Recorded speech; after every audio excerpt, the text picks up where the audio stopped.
तिमोथीलाई पावलको पहिलो पत्र 1 अध्याय। हाम्रा मुक्तिदाता परमेश्वर र हाम्रो आशा ख्रिस्ट येशूको आज्ञा अनुसार ख्रिस्ट येशूको प्रेरित पावलबाट विश्वासमा मेरो साँचो बालक तिमोथीलाई परमेश्वर पिता र हाम्रा प्रभु ख्रिस्ट येशूबाट अनुग्रह, कृपा र शान्ति मिलोस्। म माकेडोनिया जाँदा तिमीलाई आग्रह गरे झैं तिमी एफिससमै बस र झुट्टा शिक्षा सिकाउने मानिसहरूलाई त्यसो नगर्नु भनी कडा आज्ञा देऊ र तिनीहरू अनुमानका कुराहरू मात्र बढाउने दन्त्य कथाहरू र नटुङ्गिने वंशावलीहरूतिर नलागुन्, बरु विश्वासमा रहेको ईश्वरीय तालिमतिर लागुन्। हाम्रो आज्ञाको लक्ष्य प्रेम हो, जो शुद्ध हृदय, असल विवेक र निष्कपट विश्वासबाट आउँछ। कुनै कुनै मानिसहरू यी सबबाट बरालिएर फोस्रा तर्कहरूमा अल्मलिएका छन्। तिनीहरू व्यवस्थाका शिक्षक हुने इच्छा गर्छन्, तर आफैले बोलेका कुरा अथवा आफूले किटान गरेर भनेका कुरा तिनीहरू आफै बुझ्दैनन्। हामी जान्दछौं कि यदि कसैले उचित रूपले पालन गर्यो भने व्यवस्था असल छ। हामी यो पनि जान्दछौं कि व्यवस्था असल मानिसको निम्ति होइन, तर व्यवस्था भंग गर्नेहरू र अनाज्ञाकारीहरूका निम्ति, भक्तिहीन र पापीहरू, अपवित्र र दूषितहरू, पितृघातक र मातृघातकहरूका निम्ति, ज्यानमाराहरूका निम्ति, व्यभिचारीहरूका निम्ति, पुरुषगामीहरूका निम्ति, अपहरणकारीहरूका निम्ति, झुट्टा बोल्नेहरूका निम्ति, झुट्टा गवाही दिनेहरूका निम्ति र सत्य सिद्धान्तका विरुद्धमा भएका अरू कुनै कुराहरूका निम्ति हो। यो मलाई सुम्पिएका परमधन्य परमेश्वरको महिमित सुसमाचार अनुसार छ। मलाई सामर्थ्य दिनुहुने ख्रिस्ट येशू हाम्रा प्रभुलाई म धन्यवाद दिन्छु, किनभने आफ्नो सेवामा नियुक्त गरेर उहाँले मलाई विश्वास योग्य ठान्नुभयो। अगाडि मैले निन्दा गरे, खेदो गरे र उहाँको अपमान गरे, तर मैले यी अजान र अविश्वासमा गरेको हुनाले मैले कृपा पाए। ख्रिस्ट येशूमा भएको विश्वास र प्रेमको साथ मेरो निम्ति हाम्रा प्रभुको अनुग्रह प्रशस्त मात्रामा उर्ली आयो। यो वचन हर प्रकारले ग्रहण योग्य छ कि पापीहरूलाई उद्धार गर्न येशू ख्रिस्ट संसारमा आउनुभयो र पापीहरूमा म सबैभन्दा मुख्य हुँ। तर यस कारण मैले कृपा पाए कि पापीहरूमा सबैभन्दा मुख्य भएर पनि मद्वारा येशू ख्रिस्टले आफ्नो असीम धैर्य प्रकट गर्न सकुन्, ताकि उहाँमाथि विश्वास गरेर अनन्त जीवन पाउनेहरूका लागि म एउटा उदाहरण बन्न सकूं। युग युगका राजा, अविनाशी र अदृश्य एकमात्र परमेश्वरलाई आदर र महिमा सदा सर्वदा होस्। आमीन। मेरो छोरो तिमोथी, म तिमीलाई यो आज्ञा दिँदैछु कि तिम्रो सम्बन्धमा अघि कहिएको अगमबाणी अनुसार तीद्वारा प्रेरणा पाएर विश्वास र असल विवेक कायम राख्दै तिमी असल लडाईँ लड्न सक। विश्वास र स्वच्छ विवेक कायम राख। कुनै कुनै मानिसले विवेकलाई इन्कार गरेर आफ्नो विश्वासको जहाज डुबाएका छन्। ती मध्ये हुमेनियस र अलेक्जेन्डर हुन्, जुनहरूलाई निन्दा नगर्नु भन्ने कुरा सिकुन् भनेर मैले शैतानको हातमा सुम्पेको छु। पहिलो तिमोथी 2 अध्याय।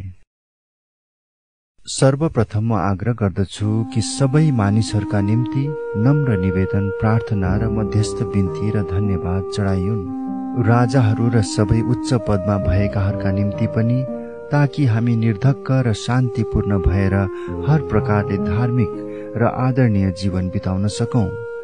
हाम्रा मुक्तिदाता परमेश्वरको दृष्टिमा यो असल र ग्रहण योग्य छ। सबै मानिसहरूले मुक्ति पाउन् र तिनीहरू सत्यको ज्ञानमा आउन् भन्ने इच्छा उहाँ गर्नुहुन्छ, किनकि परमेश्वर एउटै हुनुहुन्छ। परमेश्वर र मानिसहरूका बीचमा मध्यस्थ पनि एउटै हुनुहुन्छ, मानिस ख्रिस्ट येशू। उहाँले सबैका छुटकाराका मोलको निम्ति आफैलाई सुम्पिदिनुभयो, जुन कुराको गवाही ठिक समयमा दिइयो।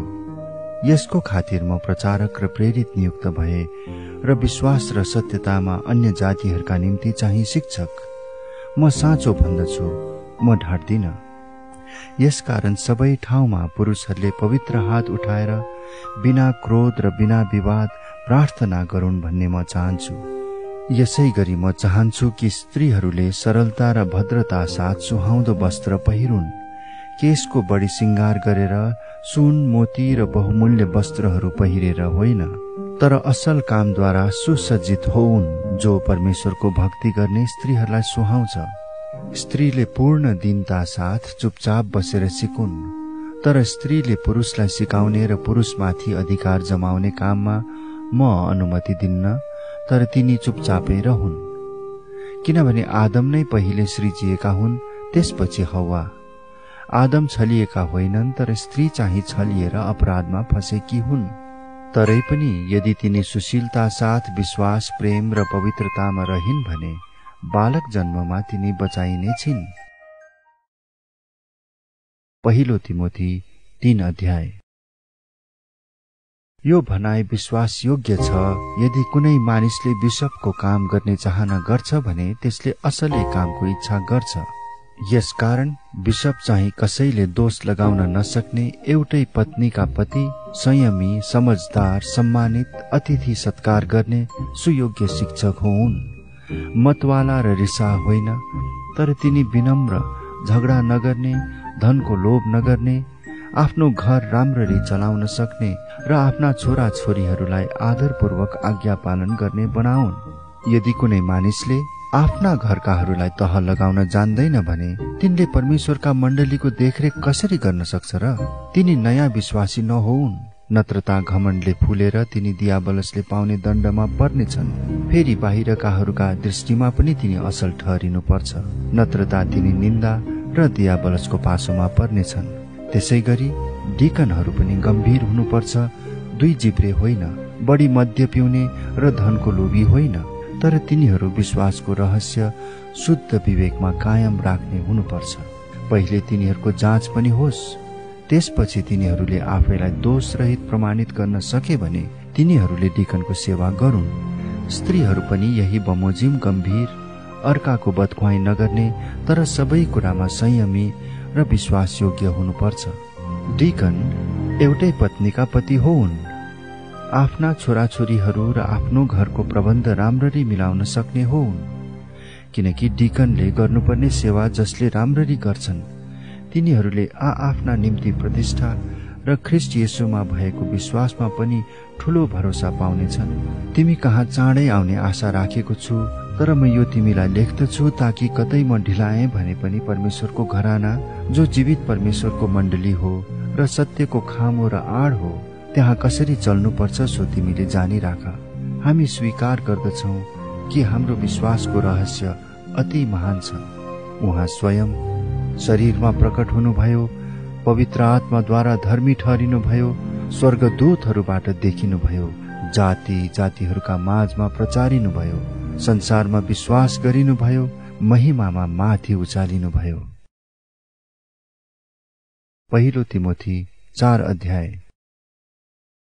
पवित्र आत्मा प्रष्टै भन्नुहुन्छ कि पछि आउने समयमा छली आत्मा र भूत प्रेतका सिद्धान्ततिर मन लाएर कोही विश्वासबाट तर्की जानेछन्। झुट बोल्ने मानिसहरूका छलद्वारा नै यो हुनेछ, जुनहरूका विवेक तातो फलामले डामेको जस्तो हुन्छ। तिनीहरू विवाह निषेध गर्छन्।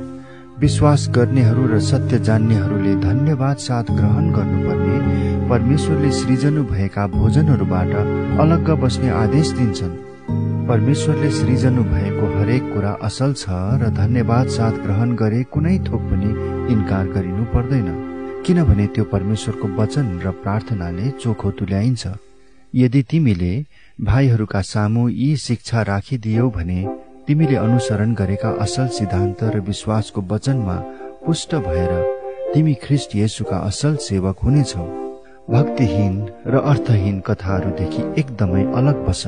बरु आफैलाई भक्तिमा तालिम देऊ, किनभने शारीरिक तालिम केहीसम्म लाभको हुन्छ, तर ईश्वर भक्ति चाहिँ हर प्रकारले लाभदायक हुन्छ, किनकि यसमा वर्तमान र भविष्य जीवन दुवैको निम्ति प्रतिज्ञा रहेको हुन्छ।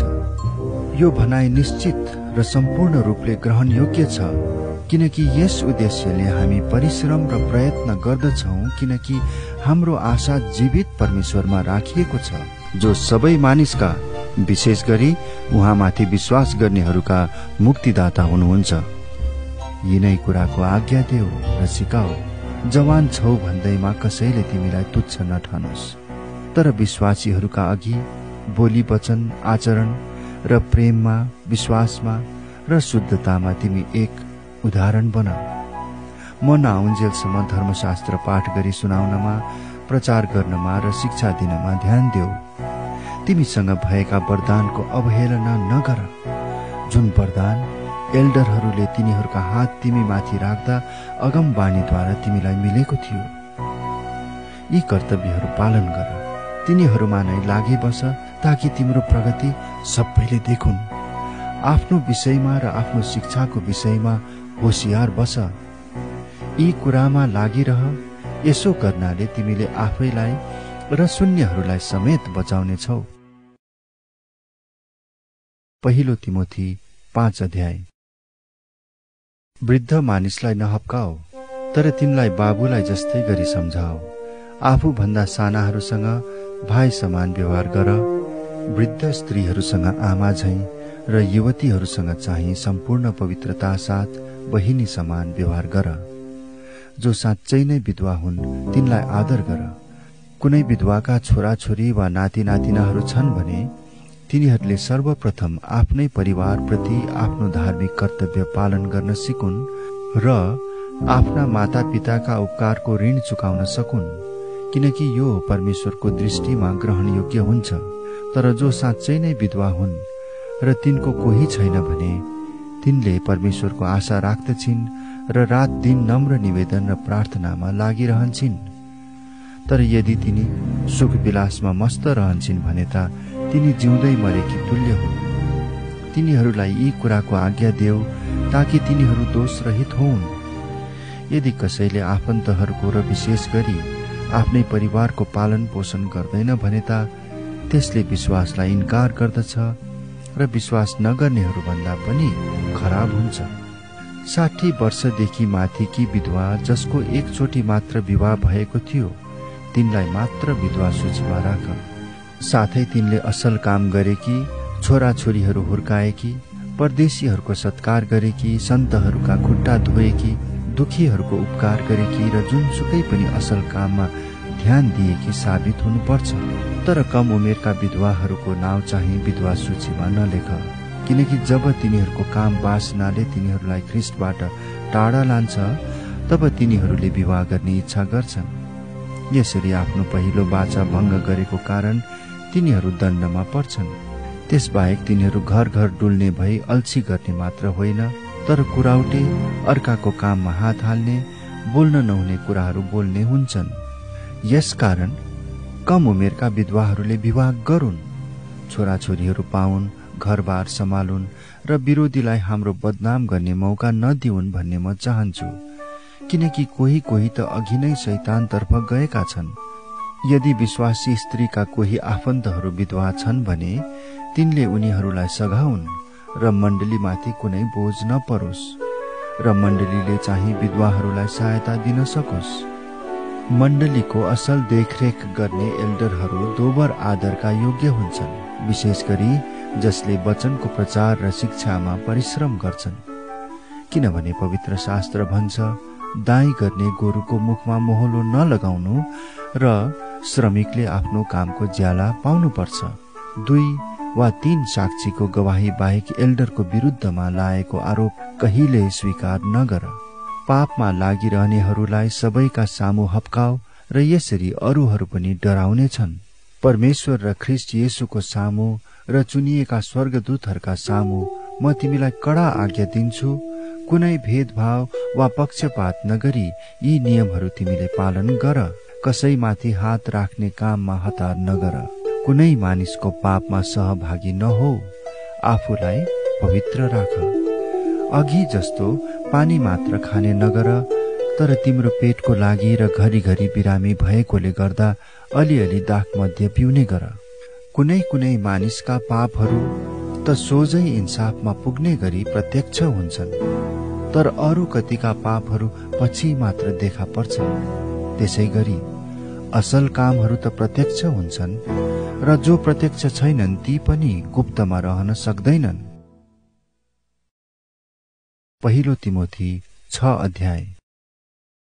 दासत्वका जुवामुनि हुने सबैले आफ्ना मालिकलाई पूरा सम्मानको योग्य ठानुन्, ताकि परमेश्वरको नाउँ र हाम्रो शिक्षाको बदनामी नहोस्। विश्वासी मालिकहरूलाई तिनका कमाराहरूले विश्वासमा दाजुभाइ भन्दैमा अनादर नगरून्, बरु तिनीहरूले उनीहरूको झन बढी सेवा गरून्, किनभने तिनीहरूका सेवाबाट लाभ पाउनेहरू विश्वासी र प्रियहरू नै हुन्। यी कर्तव्यहरू पालन गर्न सिकाऊ र आग्रह गर। यदि कसैले अरू सिद्धान्त सिकाउँछ र हाम्रा प्रभु येशू ख्रिस्टको उचित वचन र ईश्वर भक्ति अनुसारको शिक्षासँग सहमत हुँदैन भने त्यो घमण्डले फुलेको हुन्छ र त्यसले केही जानेको हुँदैन।